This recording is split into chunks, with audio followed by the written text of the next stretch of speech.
हमें भी साफ दिखना चाहिए कि हमारी वासनाएं क्या हैं। खुद को झूठ नहीं बोलना चाहिए हमें। हमारी दुआएं होनी चाहिए परमेश्वर से, प्रभु मुझे दिखा मेरी शारीरिक वासनाएं क्या हैं जो मुझ पर राज करती हैं। मुझे दिखा कि मेरा दिल किन चीज़ों में लगा हुआ है। प्रभु मैं तेरी आराधना तो करना चाहता हूँ, तेरी प्रार्थना भी करना चाहता हूँ, मैं लोगों को सुसमाचार भी सुनाना चाहता हूँ, मैं तेरी कलीसिया भी खड़ी करनी चाहता हूँ, लेकिन मुझे दिखा उसके भीतर, उसके पीछे मेरे दिल का उद्देश्य क्या है। मैं तेरी महिमा चाह रहा हूँ कि मैं खुद की महिमा बढ़ाने की कोशिश कर रहा हूँ।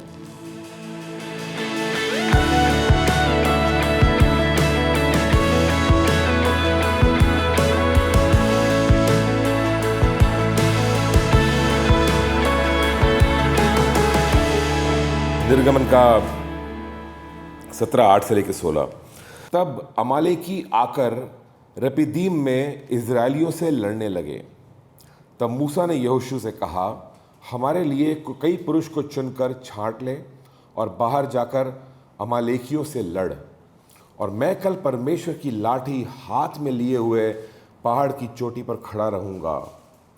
मूसा की इस आज्ञा के अनुसार यहोशू अमालेकियों से लड़ने लगा, और मूसा, हारून और हूर पहाड़ी की चोटी पर चढ़ गए। जब तक मूसा अपना हाथ उठाए रहता था तब तक तो इज़राइल प्रबल होता था, परंतु जब जब वो उसे नीचे करता तब अमालेक प्रबल होता था। कितनी ताजुब की बात है ना। युद्ध चल रहा है, मूसा के हाथ ऊपर ऐसे हैं और इज़राइल जीत रहा है युद्ध, और वो हाथ नीचे करता है और इज़राइल हारने लगता है, अमालेक जीतने लगता है। ये तो हाल है उसका। और फिर यहाँ पे लिखा है, पर जब मूसा के हाथ भर गए तब उन्होंने एक पत्थर लेकर मूसा के नीचे रख दिया और वो उस पर बैठ गया, और हारून और हूर एक एक अलंग में उसके हाथ को संभाले रहे, और उसके हाथ सूर्यास्त तक स्थिर रहे। और यहोशू ने अनुचरों समेत अमालेकियों को तलवार के बल से हरा दिया। कैसे जीता इन लोगों ने युद्ध? एक ज़बरदस्त तरीके से, अजीब सी रणनीति, अजीब सा युद्ध करने का तरीका जो पहले कभी सुना नहीं, देखा नहीं। पर ये युद्ध चल रहा है यहाँ पे, और मूसा खड़ा है पहाड़ी पर, अपने हाथ उठाए, इज़राइल जीत रहा है। हाथ नीचे आ रहे हैं तो इज़राइल हार रहा है, हाथ ऊपर जा रहे हैं तो इज़राइल जीत रहा है। इसी के पहले, कुछ समय पहले एक ज़बरदस्त चमत्कार हुआ है, जब सब लोग प्यासे थे और उन्होंने बोला पानी की ज़रूरत है। परमेश्वर ने मूसा को बोला कि इस चट्टान से तू मार लाठी से और पानी बहेगा इसमें से। और मूसा ऐसा ही करता है, चट्टान को लाठी से मारता है, पानी बहता है उसमें से, पूरा जो देश है वो पानी पीता है। और सब बड़े खुश है कि परमेश्वर ने इतना ज़बरदस्त चमत्कार किया है। चमत्कार तो हो गया है, प्रयोजन भी हो गया है, सब कुछ उनको मिल गया है। और इसके बाद तुरंत बाद में क्या हो रहा है? तुरंत दुश्मन उनके सामने खड़ा है। ये कई बार होगा आपके जीवन में, आपको लगेगा अब सब कुछ सही चल रहा है, अब नौकरी मिल गई है, अब शादी हो गई है, अब घर मिल गया है, अब ऐसा हो गया, अब वैसा हो गया है। हमेशा लगेगा कि अब सब मेरा जो साथ सेटलमेंट हो गया है। माता पिता को लगेगा बच्चों को सेटल कर दिया अभी हमने, और तुरंत उसके बाद में शैतान तुम्हारे सामने खड़ा होगा। अगला युद्ध आने वाला है, अगली चुनौती आने वाली है। कभी मत भूलना कि युद्ध खत्म नहीं होता है। तुम जब तक हो इस पृथ्वी पर, 100 साल तुम्हारे, 80 साल, जितने भी साल तुम्हारे यहाँ पर हैं, तुम युद्ध में हो। युद्ध खत्म नहीं होता है। एक चीज़ आपने अगर जीती है तो दूसरी चीज़ शुरू होने वाली है वहाँ पे। आप समझ रहे हो इस बात को? ये किस्सा खत्म नहीं होता है। कई बार लोगों को सुना मैंने बोलते हुए, अरे भैया कब तक ये परेशानी चलती रहेगी इस तरह से? मैं कहता हूँ जब तक तुम ये सवाल करते रहोगे तब तक ये परेशानी चलती रहेगी। इसको परेशानी मत समझो, ये तुम्हारा सफ़र है, तुम्हारा ये तुम राह पे निकले हो, यहाँ पर ये आता रहेगा। तुम एक आदत बना लो शैतान का सामना करने की, आदत डाल लो। दुश्मन आ रहा है, हम सामना करेंगे उसका, फिर आएगा हम फिर सामना करेंगे, कुछ और दुश्मन आएगा उसका भी सामना करेंगे, फिर कुछ और आएगा उसका सामना करेंगे। गरीबी आएगी, बीमारी आएगी, परेशानी आएगी, घर टूटेगा, जो भी होगा हम सामना करेंगे, जीतते हुए जाएंगे हम। प्रॉब्लम क्या है इसमें? हम जीतते हुए जाएंगे। तूफान आएंगे, हम जीतेंगे। आमीन। तूफान इसलिए नहीं आ रहे कि हमारा नाश हो जाए, तूफान इसलिए आ रहे हैं ताकि हमें विजय मिले। अब साथ में मेरे जो भी चुनौतियां आती हैं, चैलेंजेस जो आते हैं, जीतने के लिए आते हैं, और परमेश्वर हमको जिताना ही चाहता है। अगर चैलेंज नहीं होगा तो जीतेंगे क्या हम? ऐसे चलते रहेंगे बस। पर जब हम जीतते हैं तो हम सेलिब्रेट करते हैं और हमें एहसास होता है कि वाह कितना ज़बरदस्त हमारा परमेश्वर है, इतना बड़ा तूफान था, इतनी बड़ी समस्या थी, लेकिन प्रभु ने मुझको पार लेके गया इससे भी। अब सेलिब्रेशन का मौका मिलता है, अब परमेश्वर की बड़ाई करने का, जय जयकार करने का मौका मिलता है, और उसी से परमेश्वर खुश होता है हमारा, जब हम उसकी जय जयकार करते हैं, उसकी तारीफ करते हैं। आमीन। सो जिताना चाहता है परमेश्वर, और ये इजरायली को तैयार कर रहा है। इजरायली लोग जो हैं ये वाचा के देश में जाने वाले हैं। वाचा के देश में इनकी जायदाद है। परमेश्वर ने कहा वहाँ पर कुछ घर हैं जो तुमने बनाए नहीं हैं, वहाँ पर कुछ खेत हैं जो तुमने बोए नहीं हैं, वहाँ पर कुछ दाख की बाड़ियाँ लगी हैं जो तुमने लगाई नहीं हैं, सब लगी हुई हैं, सब सेटल्ड है वहाँ पर। जब तुम पहुँचोगे वो तुम्हारे लिए हैं, लेकिन तुम्हें उसका ताबा लेना पड़ेगा। ताबा लेने के लिए जिन लोगों ने हक जमा रखा उसके ऊपर, दुश्मन ने, उस दुश्मन को हटाना पड़ेगा वहाँ से। तुम्हें युद्ध करना सीखना पड़ेगा। इसलिए तुम जो बहुत सेलिब्रेट कर रहे हो कि हाँ पानी मिल गया, पानी मिल गया, पी लो, तृप्त हो जाओ, लेकिन अब अपना नेक्स्ट लेवल शुरू होने वाला है। अब मैं तुम्हें सिखाने वाला हूँ कि युद्ध कैसे करते हैं, दुश्मन का सामना कैसे करते हैं। हमारे साथ में ऐसा ही हो रहा है। जब हम प्रभु में आए तो प्रभु ने बड़े लाड प्यार से हमको गोद में लिया, हम बड़े खुश थे। अरे मैंने प्रभु से ये दुआ की, देखो पूरा हो गया। अरे मैंने वो मांगा, देखो ये मिल गया। अरे वैसा हो गया, वैसा हो गया, ये हो गया, वो हो गया, सब कुछ हो गया। हमने पानी का बपतिस्मा ले लिया, खुश है सब कुछ, और बोल रहे अरे वाह अब तो बस जय हमारी है, प्रभु हमारे साथ में है, हालेलुया, प्रेज द लॉर्ड। और फिर देखते हैं पानी ख़त्म। अरे क्या हो गया, नौकरी चली गई मेरी, क्या हो गया ये कैसे हो गया? मैं तो प्रभु में था, मुझे लगा सब कुछ ठीक होने वाला है, यहाँ तो कुछ ठीक होता हुआ दिख नहीं रहा है, कुछ गड़बड़ हो गई है अभी यहाँ पे। प्रभु बोल रहा है मुझ पर भरोसा कर, मैं तेरा इंतज़ाम करूँगा, मैं चट्टान से पानी निकाल दूंगा, तू प्यासा है तो। और फिर हम सीखते हैं परमेश्वर पे भरोसा करना। हम समझते हैं कि परमेश्वर के पास एक ताकत है जो हमारे पास में नहीं है, और हमें उसके ऊपर डिपेंड करना चाहिए। हमारे बारे में नहीं है, ये उसकी कहानी चल रही है। और फिर हम सेलिब्रेट करते हैं, अरे चट्टान से पानी निकल गया, वेरी गुड। बोलते प्रभु बोलते हैं वेरी गुड, ये सब हो गया है, अब नेक्स्ट लेवल आएगा। अब कुछ अमालेकी लोग आके तुम्हारे सामने खड़े होने वाले हैं, अब तुम्हें इनसे युद्ध करना है। ये पहले कभी इजराइल ने किया नहीं है, फर्स्ट टाइम कर रहे हैं दुश्मन का सामना। इनमें से कितनों को तलवार चलाना आता होगा मुझे पता भी नहीं है। आई मीन कब चलाया था पहले इन लोगों ने तलवार? ये तो पहले मजदूर थे, ईंटें बनाया करते थे। ईंट बनाना इनको आता है, तलवार चलाना इनको नहीं आता है। कहाँ पे सीखेंगे ये लोग तलवार चलाना? कहीं सीखा ही नहीं होगा। ईंटें बनाना सीखा था। ऐसे कुछ हमारा हाल भी है, कुछ कुछ चीज़ें जो हम जानते ही नहीं है। आत्मिक युद्ध हम समझते ही नहीं कैसे होता है, पता ही नहीं है शैतान से लड़ना कैसे है। परमेश्वर बोलता है डोंट वरी, मैं सिखाऊंगा तुम्हें। कैसे सिखाऊंगा? यहाँ पे पास्टर खड़ा होकर सिखाएगा, उससे नहीं होने वाला है। वो तो तुमको थ्योरी बता देगा कि कैसे होता है, लेकिन जब तुम यहाँ से घर जाओगे तो रास्ते में कुछ चुनौतियाँ तुम्हारे सामने आएंगी। तुम्हारे पड़ोसी कुछ कुछ करना शुरू कर देंगे, तुम्हारे काम के स्थान पे कुछ होगा, तुम्हारे परिवार में कुछ होगा, तुम्हारे आसपास तुम जहाँ जाते हो, जो भी तुम करते हो, वहाँ पर कुछ चुनौतियाँ तुम्हारे सामने आएंगी। मैं क्या कर रहा हूँ? मैं तुम्हें सिखा रहा हूँ सामना कैसे करते हैं दुश्मन का। तुम परेशान क्यों हो रहे हो इन चीज़ों को लेकर के? ये तुम्हारा ट्रेनिंग ग्राउंड है, तुम सीख रहे हो। तुम्हें आगे जाके अपनी जायदाद का ताबा लेना है। अगर ये युद्ध नहीं जीतोगे तो वो ताबा कैसे लोगे वहाँ पे जाके? हर वो छोटी चुनौती जो तुम्हारे जीवन में आ रही है, वो चुनौती इसलिए आ रही है कि परमेश्वर तुम्हें तैयार कर रहा है कुछ बड़ी बातों के लिए। कि तुम मेरे साथ में हो? 8वें वचन में लिखा है कि तब अमालेकी आकर रपीदीम में इजरायलियों से लड़ने लगे।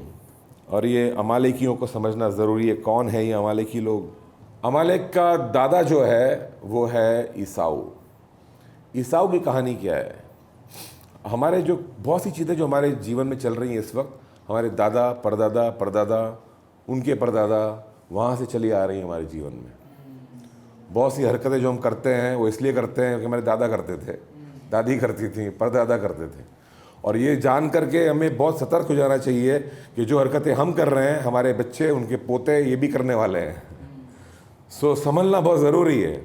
कुछ श्रापों को तोड़ना बहुत ज़रूरी है। श्रापों को तोड़ने का मतलब वो जो पास्टर हाथ रखता है, बोलता है श्राप टूट जा। कुछ टूटते हैं, कुछ नहीं टूटते हैं।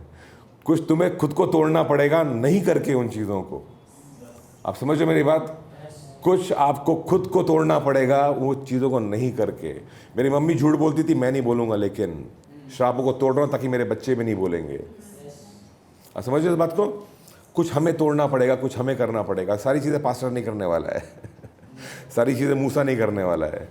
कुछ युद्ध जाके मैदान में लड़ने पड़ेंगे आपको यहोशू के साथ में। आमीन। अमालेकी जो युद्ध कर रहे हैं इजराइल के साथ में, परमेश्वर ने अमालेकियों को क्यों भेजा है युद्ध करने के लिए? दूसरे भी आ सकते थे, लेकिन उसने इन्हीं को रखा है वहाँ पे युद्ध करने, क्योंकि ये पहला कदम है, ये बहुत ज़रूरी कदम है। अमालेकियों से युद्ध कहाँ से आ रहे हैं? ईसाऊ से आ रहे हैं। ईसाऊ को अगर आप देखोगे, ईशाक के दो बेटे, एक याकूब है और एक है ईसाऊ, जेकब एंड ईसाऊ। और ईसाऊ जंगलों में जाकर के शिकार करने वाला व्यक्ति है, और याकूब जो है वो घरों में रहता था, मम्मी का लाडला, घरों में रहता था, उसको खाना पकाना भी आता है, सब जो घर की चीज़ें उसको आती है संभालनी। पर जो ईसाऊ जो है वो बाहर जाता था और वो शिकार किया करता था। उसको शिकार करना, हिरन को मारना, उसका मांस लेकर के आना, खाना, ये सब इसको बहुत पसंद था वो सब। और एक दिन ऐसा होता है कि जाता है शिकार पे और वहाँ पे देखता है कि कोई शिकार मिलता नहीं, इसको बड़ा थका हुआ है और बहुत ही भूखा है। ये थकान और भूख दो ऐसी चीज़ें हैं जिस पर जय पाना बहुत ज़रूरी है, ओके। लेकिन ये आता है थका हारा और इसको दिखता है याकूब, और उसने कुछ शिकार किया नहीं, और याकूब वहाँ पे बैठ के एक उसमें अपने हांडी में, एक बर्तन में दाल बना रहा है, और उसको दिख रहा है खुशबू आ रही है दाल की, उसको लग रही है भूख, मतलब थोड़ी सी दाल मुझे भी दे। और ये बोल रहा है दाल नहीं दूंगा तुझे भाई, ऐसे थोड़ी दे दूंगा, बदले में कुछ चाहिए मुझको, बस जो चाहिए ले ले, बदले में दाल दे, मेरे को भूख लग रही है बहुत। तो वो बोलता है उसको, बदले में मुझे तेरा जो जन्म सिद्ध अधिकार जो है ना, तेरा जो बर्थ राइट है, पहलौटे का जो हक है तेरा, वो मुझे दे। ये बड़ा बेटा है ईसाऊ, बड़े बेटे को जायदाद में बड़ा हिस्सा मिलता था, छोटे को छोटा हिस्सा मिलता था। ये बोलता है तेरा जो हिस्सा है वो मुझको दे। तो बोलता है क्या फ़ायदा होगा मेरा हिस्सा लेकर के, अगर मैं मर जाऊंगा भूख से, तो ले ले मेरा हिस्सा, मुझे ये दे दे बस इस वक्त। याकूब बोलता ठीक है, खा ले, जितनी दाल चाहिए उतनी ले ले। ये अपना जो हक है एक दाल के कटोरे के लिए बेच देता है। कितनी बड़ी बेवकूफ़ की है ना इसने। ये वो आदमी है जिसका भूख के ऊपर कोई कंट्रोल नहीं है, शरीर के ऊपर कोई कंट्रोल नहीं है, ये शारीरिक चीज़ों का चलाया चलता है। आज मुझे जो मेरे शरीर को चाहिए वो मुझे चाहिए, बाकी देखा जाएगा जो होता है, इसको परवाह नहीं है। हमको शरीर का चलाया चलना नहीं बनना है। इसने अपना जो पहलौटे का अधिकार था वो खो दिया, क्योंकि ये शारीरिक चीज़ों में खोया हुआ इंसान है। ये शारीरिक इंसान ईसाऊ, इसकी संतान भी शारीरिक, और वहीं से आया अमालेक। और परमेश्वर बोल रहा है शरीर से लड़ना सीख पहले। अब समझ लो इस बात को, तुम्हारा पहला युद्ध जो है वो शरीर के साथ में है, तुम्हारा युद्ध शैतान के साथ में नहीं है।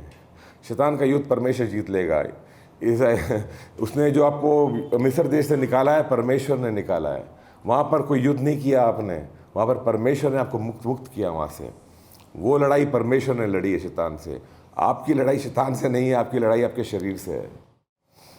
समस्या शरीर में आती है हमेशा। शारीरिक सोच, शारीरिक तरीका जीने का, शारीरिक विचार, शरीर में समाया हुआ इंसान, शारीरिक वासनाएं, ये हमको चलाती हैं कई बार। हमारी समस्या है ये। और परमेश्वर ने इसको वही कहा। तब अमालेकी आकर रेपिदीम में इजराइलियों से लड़ने लगे, और मूसा ने यहोशू से कहा हमारे लिए कई पुरुष को चुनकर छांट ले और बाहर जाकर अमालेकियों से लड़, और मैं कल परमेश्वर की लाठी हाथ में लिए हुए पहाड़ी की चोटी पर खड़ा रहूँगा। ये इनकी रणनीति है। कोई भी युद्ध में जाना है आपको एक रणनीति की ज़रूरत पड़ेगी। इनकी रणनीति बहुत सिंपल है। यहोशू को बोल रहा है एक ग्रुप जमा कर और जाके नीचे लड़, मैं जा रहा हूँ पहाड़ पे। मूसा कह रहा है हर इंसान को मालूम होना चाहिए कि मेरा स्थान कहाँ पर है। एक कलीसिया है, हम एक ग्रुप है हमारा, सबका स्थान कहीं ना कहीं है। झुंड को मालूम होना चाहिए कि मैं झुंड में हूँ, और लीडर को मालूम होना चाहिए कि मैं लीडर हूँ। सब लोग लीडर नहीं होते हैं, एक लीडर होता है, और सब लोग झुंड में नहीं होते हैं, किसी को लीड भी करना पड़ता है। तो सबको अपना स्थान मालूम होना चाहिए कि किसका स्थान कहाँ पर है। जब हमें हमारा स्थान मालूम नहीं होता है तो हम आपस में ही लड़ते रहते हैं, दुश्मन से नहीं लड़ते हैं। हमारा गुस्सा एक दूसरे के ऊपर होता है। हमारा युद्ध एक दूसरे के साथ में नहीं है, हमारा युद्ध शारीरिक है, हमारे अंदर ही है। हमारी जो शारीरिक जो जो इच्छाएं हैं हम उसके ऊपर जय नहीं पा रहे हैं और दूसरों पे इल्ज़ाम लगा रहे हैं। साथ में मेरे आप, ये लोग समझदार लोग थे, यहाँ तक तो समझ गए कि मूसा ने बोला यहोशू, तो चलो यहोशू के पीछे हो लेंगे। इन लोगों ने आपस में झगड़ा नहीं किया वहाँ पे। यहोशू हमारा लीडर कैसे हो सकता है, ये तो बच्चा है, उम्र में कम था इन लोगों से, ये कैसे हो सकता है, हमें लीडर बनना चाहिए। किसी ने वो युद्ध नहीं, वो बहुत बहस नहीं की। मूसा ने यहोशू को अपॉइंट किया, यहोशू ने चुन लिया लोगों को, बोले चलो ठीक है युद्ध करेंगे। सबकी नज़र दुश्मन के ऊपर है, सब लोग का फोकस एक ही है, हमारा युद्ध अमालेकी से है, हमारा युद्ध एक दूसरे के साथ में नहीं है। कितना अच्छा होगा अगर कलीसिया इस बात को समझ ले कि हमारा युद्ध एक दूसरे के साथ में नहीं है, हमारा युद्ध अमालेकियों के साथ में है। कुछ शारीरिक चीज़ें हैं, शारीरिक वासनाएं हैं, कुछ शारीरिक सोच है और समझ है, उसके विरुद्ध हमको जीतना है, एक दूसरे के ऊपर जीतना नहीं है। हमें एक दूसरे को कुछ साबित नहीं करना है, हमें जय पानी है, हमारी ही जो हमारी कमज़ोरियां हैं उस पर जय पानी है हमें। आमीन। सो ये समझदार लोग, यहोशू भी समझदार है। यहोशू को बोला तू लीडर है, बोला कौन लीडर, कौन इस ग्रुप को कौन लेके जाएगा यार, मुझे नहीं चाहिए ये ग्रुप, ये ऐसा लीडर नहीं है। इससे लोगों को चुना, लोगों को चुना, ये जानता है कि टीम के बिना मैं काम नहीं कर सकता हूँ। समझ रहे इस बात को आप, टीम के बिना मैं जीत नहीं पाऊंगा।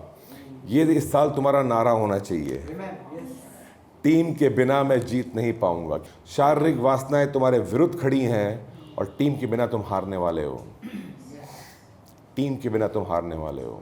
और हमें जानना चाहिए कि हम कहाँ पे फिट होते हैं और कब फिट होते हैं। हर बार हम पहाड़ पे नहीं होंगे, शायद कई बार हमें मैदान में आना पड़ेगा, कई बार हम मैदान में नहीं होंगे, हमें पहाड़ पे जाना पड़ेगा। कुछ चीज़ें हैं जो हम सॉल्व नहीं कर सकते हैं, हमें पहाड़ पे जाने की ज़रूरत है। यीशु मसीह अक्सर पहाड़ पे जाया करते थे, कुछ समय निकालते थे और पहाड़ पे जाया करते थे, दुआ करते थे वहाँ पे जाके। दुआ की ज़रूरत है, युद्ध के लिए दुआ की भी ज़रूरत है, युद्ध के लिए एक्शन की भी ज़रूरत है, दोनों चीज़ों की ज़रूरत है। सो ये दोनों समझ के हमारा स्थान कहाँ पर है। वो मूसा चला गया अपने पहाड़ पे और यहोशू चला गया अपने युद्ध करने के लिए, जो उसका रोल था उस रोल को निभाते हुए अपनी पोजीशन पे। पोजीशन को जानना ज़रूरी है, इसलिए भी है कि जब मुझे मैदान में उतरना है युद्ध के लिए, युद्ध में जो लोग उतरते हैं वो लोग नॉर्मल जीवन नहीं जीते, ना ही वो उनकी इच्छा होती है कि नॉर्मल जीवन जिएं। उनके सामने सिर्फ जीतना उनका लक्ष्य होता है। हम कौन लोग हैं, हम पहले नॉर्मल लोग थे जो दुनिया में जी रहे थे और नॉर्मल जीवन चाहते थे और नॉर्मल ज़िंदगी जीना चाह रहे थे।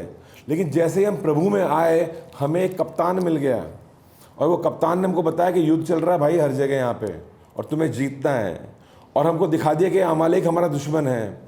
और अब हम क्या कर रहे हैं, क्या हम अमालेक से युद्ध कर रहे हैं, क्या हमारा फोकस अमालेक से युद्ध करना है, या क्या हम इच्छा कर रहे हैं कि वापस जाएं भाई अपने घरों में ही रहें, और क्या उतरे युद्ध में, क्यों करें युद्ध वगैरह। क्या हम हमारा पोजीशन जानते हैं, हम कहाँ पर हैं। और सैनिक जो बॉर्डर पर खड़े हैं, जो युद्ध में उतरे हैं, वो कभी भी नहीं सोच पाएंगे कि मैं ज़रा घर जाके आता हूँ, देखता हूँ घर पे हालचाल क्या है। नहीं सोच पाएगा, बोलेगा मुझे यहीं पर रहना, मेरा पोजीशन ये है, मुझे यहाँ पे खड़ा रहना है, दुश्मन आ रहा है कभी भी पहुँच जाएगा यहाँ पे, मुझे तैनात रहना है, अलर्ट रहना है। वो ये नहीं सोचेगा वहाँ पे खड़ा होकर के कि घर में देखता हूँ खेती हो गई होगी, काट के आता हूँ पहले जा करके मैं। नहीं भाई, युद्ध में है, यहाँ पे गोलियाँ चल रही हैं यहाँ पे, तो कहाँ खेती काटने जाएगा वहाँ पे। आप समझ रहे हो, नॉर्मल जीवन हम नहीं जी पाएंगे, आप कितनी भी कोशिश कर लो, क्योंकि ये युद्ध लगातार चलता जा रहा है। हमारी इच्छा नॉर्मल जीवन की नहीं होनी चाहिए। और मैं ये नहीं कह रहा हूँ कि हमारे बच्चे स्कूल नहीं जाएंगे या हम काम पे नहीं जाएंगे, हम बच्चे स्कूल जाएंगे, हम काम पे भी जाएंगे, लेकिन हमारा जीवन नॉर्मल लोगों का जीवन नहीं होने वाला है। वो स्कूल में भी युद्ध होगा और वो काम के स्थान पे भी युद्ध चलेगा, हमारा हर जगह युद्ध होगा। हमें तैनात रहना पड़ेगा, पोजीशन जाननी पड़ेगी हमको अपनी। 2 तीमुथियुस का 2 अध्याय और 3 और 4 में मिलेगा आपको। ये 3 वचन में लिखा है यहाँ पर, मसीह यीशु के अच्छे योद्धा के समान मेरे साथ दुख उठाओ। जब कोई योद्धा लड़ाई पर जाता है तो इसलिए कि अपने भर्ती करने वाले को प्रसन्न करे और आपको संसार के कामों में नहीं फंसाता। आप समझ रहे हैं इसको? योद्धा क्या करता है? हम परमेश्वर के योद्धा हैं, हम ऑलरेडी युद्ध में आ चुके हैं। आप चाहो या ना चाहो, ये युद्ध आपकी मर्जी से शुरू हुआ, खत्म नहीं होता है कि मैं चाहूँ तो लड़ूंगा, नहीं चाहूँ तो नहीं लड़ूंगा। जिन आप युद्ध में हो, अमालेक खड़ा है आपके सामने, आप जो भी चाहो, आप या तो जीतोगे या हारोगे उससे। युद्ध तो चल ही रहा है, और युद्ध जो चल रहा है यहाँ पे बहुत साफ वो कह रहा है हमसे, मसीह यीशु के अच्छे योद्धा के समान मेरे साथ दुख उठाओ। युद्ध में दुख उठाना पड़ता है, आप जीतो या हारो, दुख तो उठाना ही पड़ेगा। जीतने वाला भी दुख उठाता है युद्ध में, अब जानते हैं इस बात को। जो भी देश लड़ेगा जिस देश से, या जो भी लड़ेगा जिससे भी, दोनों तरफ दुख होगा। युद्ध का अंजाम कभी सुख हो ही नहीं सकता। आप जीतोगे तब भी सुख नहीं होता है, दुख ही होता है, क्योंकि लॉस दोनों तरफ होता है। एंड देन इट सेज, चौथे वचन में, जब कोई योद्धा लड़ाई पर जाता है तो इसलिए कि अपने भर्ती करने वाले को प्रसन्न करे। हम क्यों अमालेकियों से युद्ध करेंगे? क्यों हम शारीरिक वासनाओं से युद्ध करेंगे? हमारे भर्ती करने वाले हमारे यीशु मसीह को प्रसन्न करने के लिए। क्यों कोई लड़ेगा? मतलब मैं वो इंसान हूँ, मान लो, जो इसको मतलब फिल्में देखना बहुत ही पसंद है। मेरे को देखनी है फिल्म, और मैं रोज़ देखूंगा, देखता रहूँगा लगातार, और मैं दीवाना हूँ इन चीज़ों का। ये शारीरिक वासना है एक तरह की, और ये जो शारीरिक वासना जो मेरे अंदर है, मैं क्यों इसके साथ में युद्ध करूं? मैं तो कहता ना, क्या फ़र्क पड़ता है यार, चल रहा है, चलने दो। ये जो शारीरिक वासना से मैं जो हार रहा हूं, मैं अमालेकियों से हार रहा हूं। अब ये दूसरी जो शारीरिक चीज़ें हैं वो भी जय पाएंगी मेरे ऊपर। मैं अमालेकी मेरे सामने खड़े हैं, शारीरिक वासनाएं मेरे सामने खड़ी हैं, मैं दो से युद्ध करूंगा और दो को गले मिलाऊंगा, ऐसा नहीं हो सकता है। मैं एक को भी गले मिलाऊंगा तो सबके सब गले लग जाएंगे मेरे आके। अंडरस्टैंड? अगर जीतना है तो पूरा जीतना है। अगर हमको फोकस नहीं पता है हम कि क्यों कर रहे हैं, हम तो हम करेंगे ही नहीं शायद। इसलिए कर रहे हैं क्या, ताकि हम भर्ती करने वाले को प्रसन्न कर रहे हैं। और आपको संसार के कामों में नहीं फंसाता। मत फंसाना अपने आप को संसारिक चीज़ों में। कई बार लोग जब बोलते हैं दुआ करना मुझे ये नौकरी मिल जाए, मैं बोलता हूँ नौकरी तो तुम्हें मिल जाएगी, और फिर तुम कुछ संसार की बातों में फंस जाओगे। फिर क्या होगा तुम्हारा? तुमने पहले सोचा भी है मांगने से पहले कि मैं क्या मांग रहा हूँ, और ये चीज़ मुझे कितना फंसाने वाली है कुछ चीज़ों में। क्या मांग रहा हूँ मैं परमेश्वर से, और कितना मांग रहा हूँ मैं परमेश्वर से, और मैं क्या फंसने वाला हूँ या बचने वाला हूँ, मैं क्या होने वाला है मेरा अंजाम। सो ज़रूरी है हमारे लिए ये सब चीज़ों को जांचना। और क्योंकि हम जांचते नहीं हैं, हम फंसते जाते हैं इन चीज़ों के अंदर। क्या मांग रहे हैं हम परमेश्वर से? प्रभु मुझे एक बहुत बड़ा एक चर्च चाहिए। सोच लो पहले, सोच लो पहले। 50 को संभाल नहीं पाते हैं, 500 को कैसे संभालोगे? 5 से बनती नहीं है तो 50 से कैसे बनेगी? सोच लो पहले, मांगने से पहले हम क्या कर रहे हैं, किस चीज़ में फंसा रहे हैं खुद को। युद्ध जो जीतना है अमालेकियों के साथ में, युद्ध दूसरों के साथ में नहीं है, ये हमारा शरीर है। हमें खुद अंदर ही हमारा युद्ध चल रहा है। The fantastic part is this, मूसा ऊपर गया है, हाथ ऊपर करता है, जीतते हैं। दुआ और प्रार्थना ज़बरदस्त तरीका है संसारिक बातों पर जीतने के लिए। बहुत सिंपल, थोड़ी मेहनत करनी पड़ेगी, कुछ चीज़ों को ना बोलना पड़ेगा, कुछ चीज़ों को रेजिस्ट करना पड़ेगा, और साथ में चाहिए दुआ और प्रार्थना। ये हाथ उठा के जो खड़ा है पहाड़ी के ऊपर, सही स्थान है वो। पहाड़ी के ऊपर दुनिया से अलग एक स्थान में है, शांति के स्थान में है, जहाँ पर वो सिर्फ परमेश्वर पे फोकस कर रहा है। वहाँ से युद्ध दिख रहा है उसको, समझ रहा है कि युद्ध क्या चल रहा है। साफ दिख रहा है कि इज़राइल के लोग कौन है, अमालेकी कौन है। हमें भी साफ दिखना चाहिए कि हमारी वासनाएं क्या हैं। खुद को झूठ नहीं बोलना चाहिए हमें। हमारी दुआएं होनी चाहिए परमेश्वर से, प्रभु मुझे दिखा मेरी शारीरिक वासनाएं क्या हैं जो मुझ पर राज करती हैं। मुझे दिखा कि मेरा दिल किन चीज़ों में लगा हुआ है। प्रभु मैं तेरी आराधना तो करना चाहता हूँ, तेरी प्रार्थना भी करना चाहता हूँ, मैं लोगों को सुसमाचार भी सुनाना चाहता हूँ, मैं तेरी कलीसिया भी खड़ी करनी चाहता हूँ, लेकिन मुझे दिखा उसके भीतर, उसके पीछे मेरे दिल का उद्देश्य क्या है। मैं तेरी महिमा चाह रहा हूँ कि मैं खुद की महिमा बढ़ाने की कोशिश कर रहा हूँ। मिनिस्ट्री में जब हम उतरते हैं, खुद को डबल जांचना पड़ता है कि भाई मैं जो मिनिस्ट्री कर रहा हूँ तो क्यों कर रहा हूँ मैं। क्या मैं वाकई में लोगों के जीवन में कुछ सुधार देखना चाहता हूँ, या क्या मैं सिर्फ अपने आप को बढ़ाना चाहता हूँ। ये सवाल खड़े होते हैं हमेशा। मैं नौकरी क्यों करना चाहता हूँ?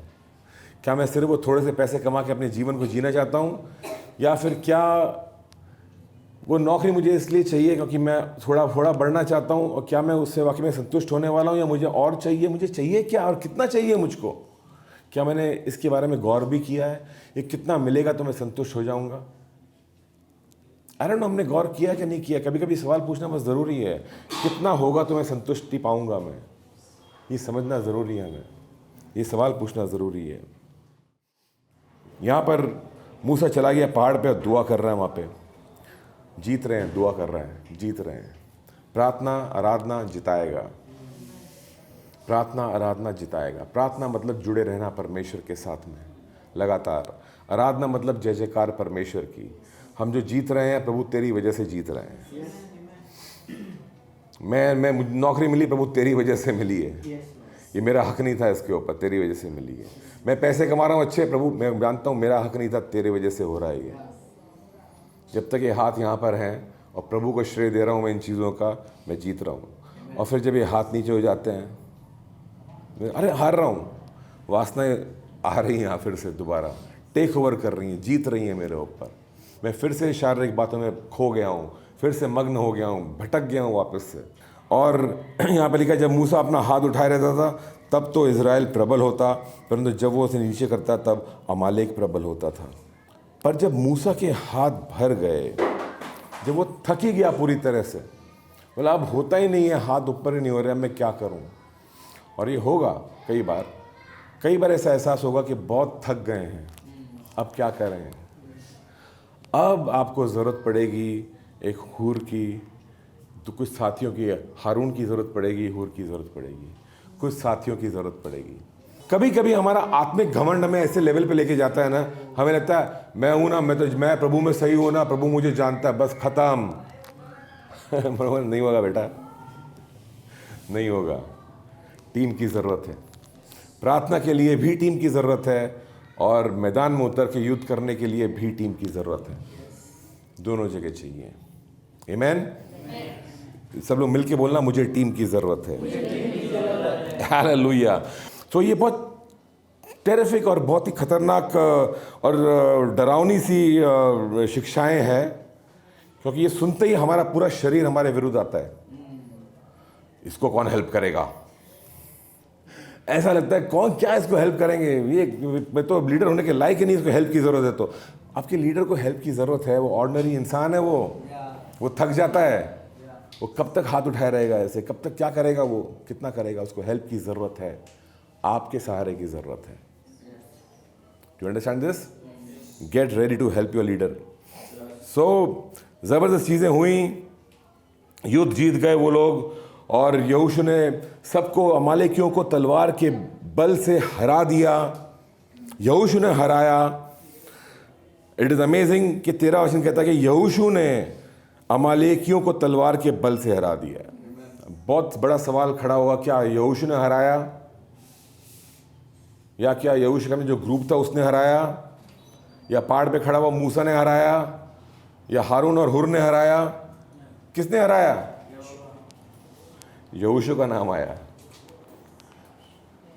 कहीं पर भी लिखा हुआ नहीं है कि सब लोग चिढ़ गए कि यहोशू का नाम क्यों आया, हमने भी तो काम किया था। मूसा भी नहीं चिढ़ा।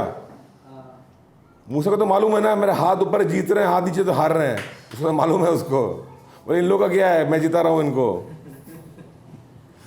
उसने भी नहीं बोला कुछ, यहोशू ने जिताया। सही था वो। कभी कभी आपके लीडर को श्रेय मिलेगा, उसकी तारीफ होगी, चिढ़ना मत, चिढ़ना मत। एक बड़ा दिल रखना, जैसे मूसा का दिल था, बड़ा दिल था। यस, एनकरेज करना, तुमने किया, वेरी गुड, कि बेटा आप। जो असल लीडर होते हैं उनको अक्सर श्रेय नहीं मिलता है, और उनको खींचना भी नहीं चाहिए श्रेय अपनी ओर। उनको इस बात में खुश होना चाहिए कि मेरी टीम ने काम किया,